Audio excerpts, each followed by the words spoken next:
In the previous episodes, we conclusively demonstrated that the two Bible verses used to calculate the date of the Exodus have both been misunderstood, resulting in a bizarre year that doesn't match the genealogies in the Old Testament, doesn't match what Paul said in the New Testament, doesn't match what Josephus told us, and certainly does not match up with anything that was happening in the Egyptian record.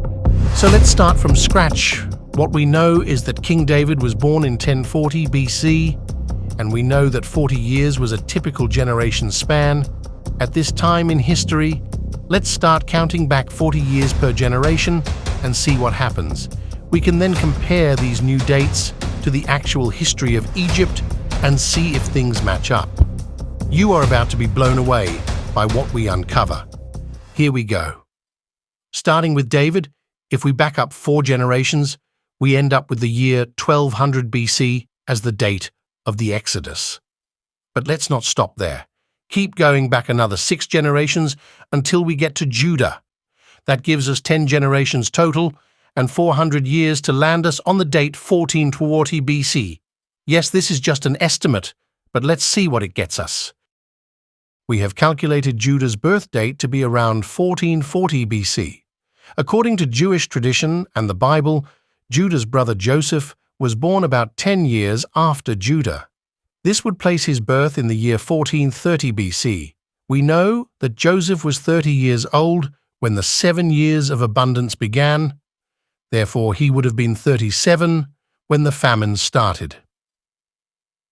Understanding that Jacob came to Egypt several years into the famine, it is very probable Joseph was around 41 years old when Jacob came to Egypt. So counting 41 years from 1430 gives us the year 1389 BC. Is it possible this year, 1389 BC, was the year Jacob moved to Egypt? Let's first check the Bible to see what it says was happening, the year of Jacob's journey. When the famine had spread over the whole country, Joseph opened all the storehouses and sold grain to the Egyptians, for the famine was severe throughout Egypt. And all the world came to Egypt to buy grain from Joseph, because the famine was severe everywhere. Okay, now let's open our history books and find out what was happening in Egypt in the year 1389 BC.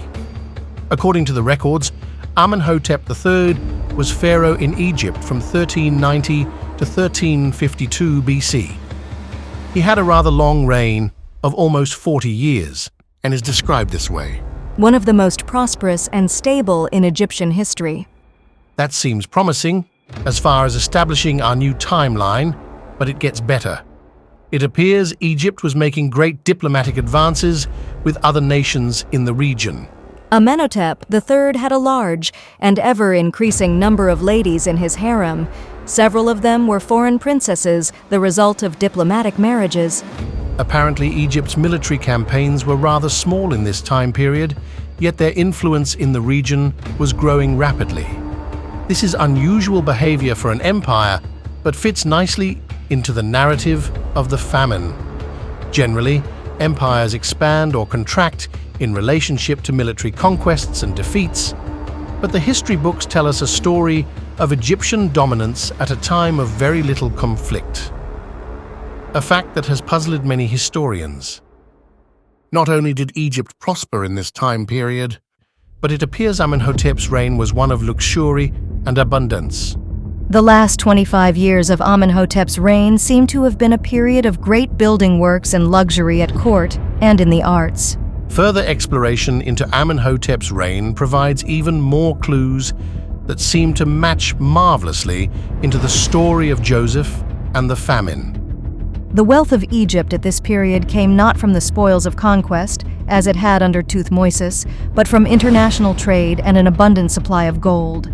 There is no mention of a famine in the Egyptian records, but the activity is very consistent with the story of Joseph, showing a great wealth accumulation.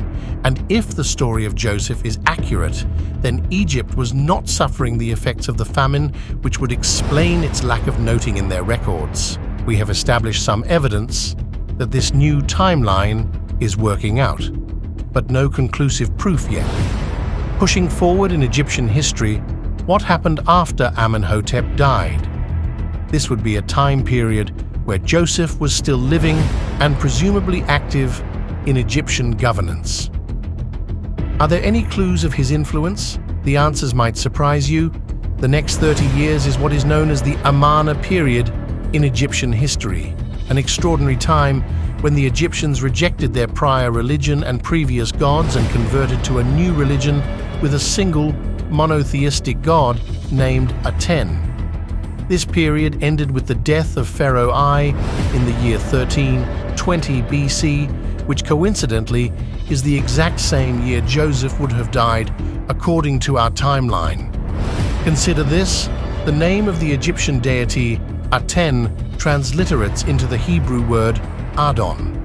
Adon is translated by English Bibles as the Lord, and Adonai translated as my Lord, which is in the Bible as an exclusive personal name of God.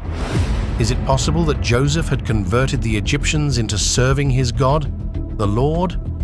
The evidence is quite intriguing. In 1352 BC, Akhenaten succeeds Amenhotep III as Pharaoh of Egypt and proceeds to usher in a new religious era known as the Amarna period.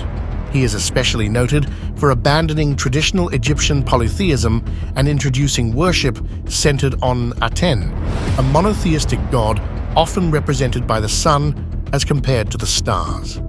There is another amazing piece of evidence that will forever link Akhenaten to the Hebrews. In the 1800s, archaeologists discovered a number of poems carved in stone.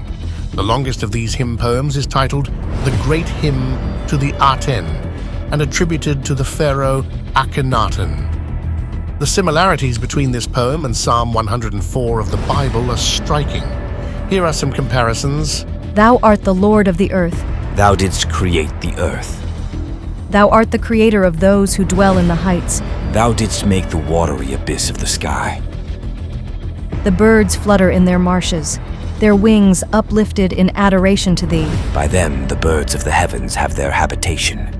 They sing among the branches. Psalms to God became very popular with the Hebrews in the time of King David. But is it possible the origins of such practice started here with Akhenaten? The links between this new timeline and Egyptian history are quite intriguing, but it gets even better. Tutankhamun, also known as King Tut, whose famous remains we have all seen, was the son of Akhenaten and started his reign in 1332 BC at a young age of 9. His original name, Tutankhaten, means living image of Aten. He is known as the Boy King and died just 10 years into his reign at the age of 19. There are no surviving records of Tutankhamun's final days, and the cause of his death has been the subject of considerable debate. We know his only 2 children were both stillborn, so he had no descendants to succeed him. Following Tutankhamun's death in 1324 BC, an almost unknown little-studied pharaoh named Ai ruled Egypt for a short 4-year span. He was a close advisor to the 2 previous pharaohs and was said to be the power behind the throne during Tutankhamun's reign. His birth name, Ayetnecher, reads as Ai, father of the god, and he is known as the last of the Amarna pharaohs to worship Aten. Records and monuments that can be unmistakably attributed to Ai are rare, not only due to his short length of reign, but also because his successor, Horemheb, instigated a campaign of eradication against him and other pharaohs associated with the Amarna period. Notice how this new timeline fits perfectly with what we know from the Bible following Joseph's death. Then a new king, to whom Joseph meant nothing, came to power in Egypt. Look, he said to his people, we must deal shrewdly with them, or they will join our enemies. So they put slave masters over them to oppress them with forced labor.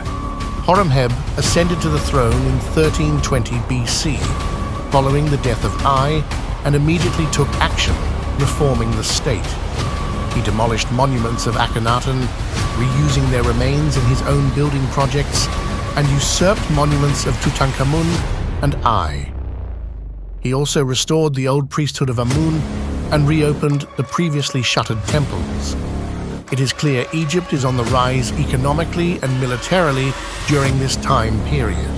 This matches up precisely with the new timeline of the Hebrews and the Exodus. The consistencies are quite remarkable, but the greatest discoveries are yet to come. Stay tuned